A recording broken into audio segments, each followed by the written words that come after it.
আসসালামু আলাইকুম ভিউয়ার্স, প্রথমে জানিয়ে দেব এক্সক্লুসিভ বিষয়। এবার পিলখানা হত্যাকাণ্ডের তদন্তের বিষয়ে এবার শেখ হাসিনা সহ 15 জনকে তলব করা হয়েছে। শেখ হাসিনা এখানে কি অপরাধী তা নিয়ে এক্সক্লুসিভ তথ্য কিন্তু বেরিয়ে এসেছে, জানতে পারবেন বিস্তারিত প্রতিবেদনে সেই লোমহর্ষক তথ্য। অন্যদিকে ডক্টর ইউনূসের বার্তা, পতিত এই স্বৈরাচার নৈরাজ্য সৃষ্টি করতে বিপুল অর্থ বিনিয়োগ করছে এমন দাবি প্রধান উপদেষ্টা। আরও কি কি বিষয়ে শেখ হাসিনার বিষয়ে অভিযোগ তুললেন তা জানতে পারবেন। এরপর তুলে ধরব জামাত আমিরের বার্তা, সংখ্যানুপাত নির্বাচনের ব্যবস্থা প্রণয়নের তিনি বার্তা দেন। সে সাথে দেশে গণতন্ত্র প্রতিষ্ঠা অত্যন্ত জরুরি বলে তুলে ধরেন।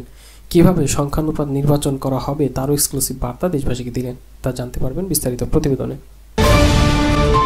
এবং সব শেষে আপনাদের মাঝে তুলে ধরবো এবার বাংলাদেশের সাথে সুসম্পর্ক চায় ভারতের রাজনাথ সিং। তিনি এবার প্রকাশ্যে এমন বার্তা দিলেন, ঠেলার নাম বাবাজি বলে কথা আছে। কি বিষয়গুলো টেনে এনে বাংলাদেশের সাথে এখন সুসম্পর্ক চায় ভারত তা জানবেন এক্সক্লুসিভ প্রতিবেদনে ভিডিওর শেষ অংশে।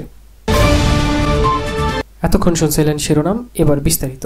চলুন এবার তুলে ধরি পিলখানা হত্যাকাণ্ড তদন্ত বিষয়ে কি তথ্য বেরিয়ে এসেছে, যেখানে শেখ হাসিনা সহ 15 জনকে তলব করা হয়েছে। এখানে সাবেক সেনা প্রধান সে জেনারেল আজিজ, সে ভয়াবহ লোক, তিনিও কিন্তু আছেন। আরও জানিয়ে দেব বিস্তারিত বিষয়। 2009 সালে 25 ও 26 ফেব্রুয়ারি পিলখানা বিডিআর হত্যাকাণ্ডের তদন্তে সাক্ষ্য দেওয়ার জন্য ক্ষমতাচ্যুত সাবেক প্রধানমন্ত্রী শেখ হাসিনা, সাবেক সেনাপ্রধান জেনারেল আজিজ, ঢাকার দক্ষিণ সাবেক মেয়র ফজলে নূর তাপস সহ 15 জনকে তলব করেছে জাতীয় স্বাধীন তদন্ত কমিশন। অন্যরা সহ আরও হলেন সাবেক প্রধানমন্ত্রী শেখ হাসিনার সাবেক নিরাপত্তা উপদেষ্টা মেজর জেনারেল অব তারেক আহমেদ সিদ্দিক সহ আরও অনেকজন, এবং বিডিআর 44 ব্যাটালিয়নের তৎকালীন অধিনায়ক ব্রিগেডিয়ার জেনারেল মোহাম্মদ শামসুল আলমর রয়েছেন। কমিশনের পক্ষ থেকে পাঠানোকে প্রেস বিজ্ঞপ্তিতে বলা হয়, আগামী 7 দিনের মধ্যে কমিশনের কার্যালয়ে হাজির হয়ে অথবা অনলাইনে তাদের বক্তব্য পেশ করতে হবে। বিজ্ঞপ্তিতে জানা হয়, সাক্ষ্য প্রদান অপরিহার্য হয়ে পড়ায় উল্লেখিত ব্যক্তিরা সরাসরি কমিশনের কার্যালয়ে উপস্থিত হয়ে অথবা অনলাইনের ভিডিও কনফারেন্সের মাধ্যমে সাক্ষ্য দিতে পারবেন। আগামী 31 মার্চের মধ্যে কমিশনের সাক্ষ্য গ্রহণ কার্যক্রম শেষ করতে হবে। এর জন্য বিজ্ঞপ্তি প্রকাশের 7 দিনের মধ্যে সাক্ষীদের সাক্ষ্যদানের প্রস্তাবিত সময়সূচি ফোন, ইমেল বা চিঠির মাধ্যমে কমিশনে জানাতে হবে। অসহযোগিতার ক্ষেত্রে সংশ্লিষ্টদের বিরুদ্ধে আইন অনুযায়ী কার্যকর ব্যবস্থা নেওয়া হবে।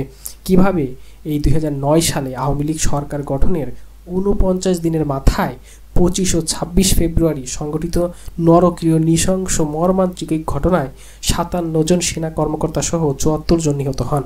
ওই ঘটনার পর হত্যা ও বিস্ফোরণ আইনে করা পৃথক মামলায় 139 জনকে মৃত্যুদণ্ড এবং 185 জনকে যাবজ্জীবন কারাদণ্ড দেয় আদালত। এছাড়াও অন্তত 228 জনকে বিভিন্ন মেয়াদে সাজা দেয়া হয়েছে। ডেথ রেফারেন্স ও সাজাপ্রাপ্তদের আপিলের বিচার কার্য চলছে। অন্যদিকে এই বিষয়টিকে কেন্দ্র করে কিন্তু পরিচিত এই স্বৈরাচার শেখ হাসিনা নিঃশস্ত্রতা এবং নিকৃষ্টতা নৈরাজ্য চালাতে সৃষ্টিতে বিপুল পরিমাণের অর্থ বিনিয়োগ করছে বলেও দাবি করেন প্রধান উপদেষ্টা। প্রফেসর ডক্টর মোহাম্মদ ইউনূস বলেন, পতিত স্বৈরাচার দেশে নৈরাজ্য সৃষ্টি করতে বিপুল পরিমাণ অর্থ বিনিয়োগ করেছে। আমাদেরকে এখন ততটাই সতর্ক থাকতে হবে যেমনটা আমরা যুদ্ধের মতো পরিস্থিতিতে ছিলাম। নারী ও শিশুদের নিরাপত্তা রক্ষায় সর্বোচ্চ সজাগ থাকার আহ্বানও জানিয়েছেন তিনি। নিপীড়নের বিরুদ্ধে সামাজিক ঐক্য গড়ে তোলার আহ্বান জানান। একে অন্যের পাশেও দাঁড়াতে বলেন। একটি সুন্দর ও শান্তিপূর্ণ সমাজ গড়তে সরকারকেও সহযোগিতা করুন।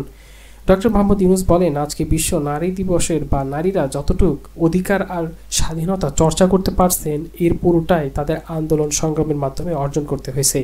আন্তর্জাতিক নারী দিবসের সূচনা হয়েছিল নারীদের অর্থনৈতিক ও রাজনৈতিক সংগ্রামের মধ্যে দিয়ে। বাংলাদেশের নারীরাও ন্যায্য অধিকারের জন্য যুগ যুগ ধরে সংগ্রাম করে এসেছে। তেভাগা থেকে ব্রিটিশ বিরোধী আন্দোলন, ভাষা আন্দোলন থেকে মুক্তিযুদ্ধ বাংলাদেশ নারীদের সমাজ সক্রিয় ভূমিকা রেখেছে। তিনি বলেন, ইতিহাস অনেক বীর নারীদের আমরা ভুলে গেছি, তাদের অবদানের কথাও জানি না, কিন্তু জুলাই কন্যাদের নেতৃত্ব ও আত্মত্যাগের কথা আমরা কিছুতেই ভুলে যেতে দেব না। এই প্রধান উপদেষ্টা বলেন, জুলাই গণ অভ্যুত্থানে অংশ নেওয়া নারীরা বিভিন্ন সময়ে আমাকে তাদের সংগ্রাম ও আশা আকাঙ্ক্ষার কথাও জানিয়েছে। আমরা যে নতুন বাংলাদেশ গড়ার স্বপ্ন দেখেছি, নারীদের অংশগ্রহণ ও তাদের অধিকার নিশ্চিত করা ছাড়া তা সম্ভব হবে না।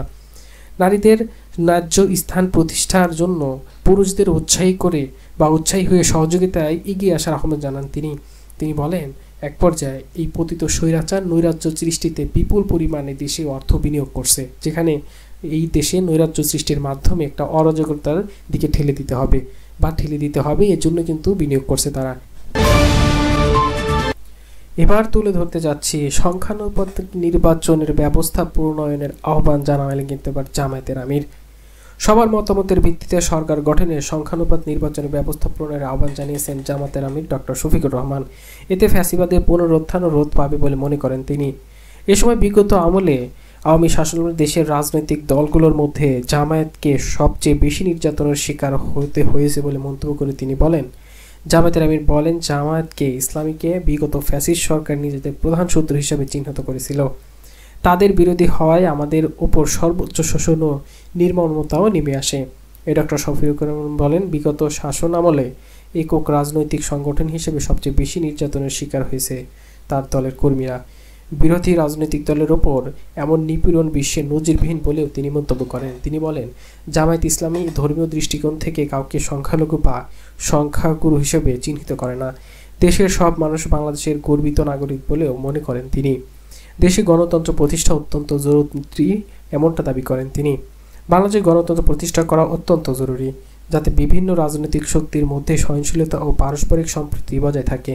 অন্তর্বর্তী সরকার বিভিন্ন রাষ্ট্রীয় কাঠামোতে নেয়া সরকারের উদ্যোগকে স্বাগত জানায় দলটি। এই জন্য তারা ইতিমধ্যে এই বিষয়ে সংশ্লিষ্টতার কাছে বিভিন্ন পরামর্শ ও সুপারিশ দিয়েছে।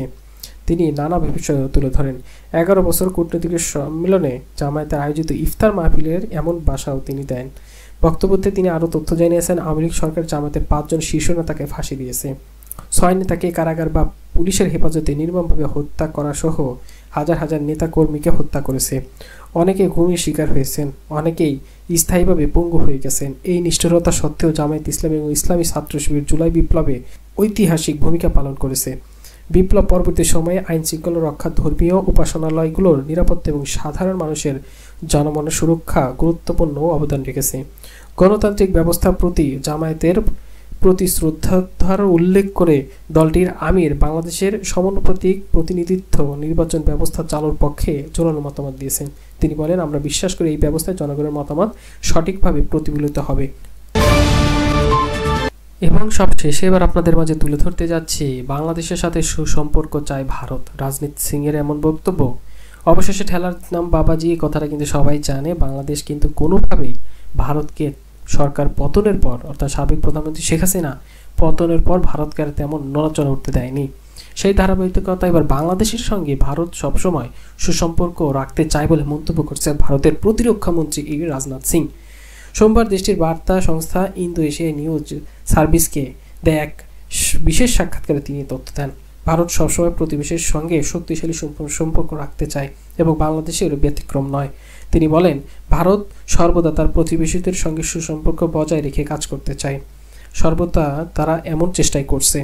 অটল বিহারী বাজপেয়ী অর্থাৎ সাবেক প্রধানমন্ত্রী বলতেন, আমরা আমাদের বন্ধুদের পরিবর্তন করতে পারি কিন্তু প্রতিবেশীদের নয়। সুতরাং আমরা বাংলাদেশের সঙ্গে সুসম্পর্ক বজায় রাখতে চাই।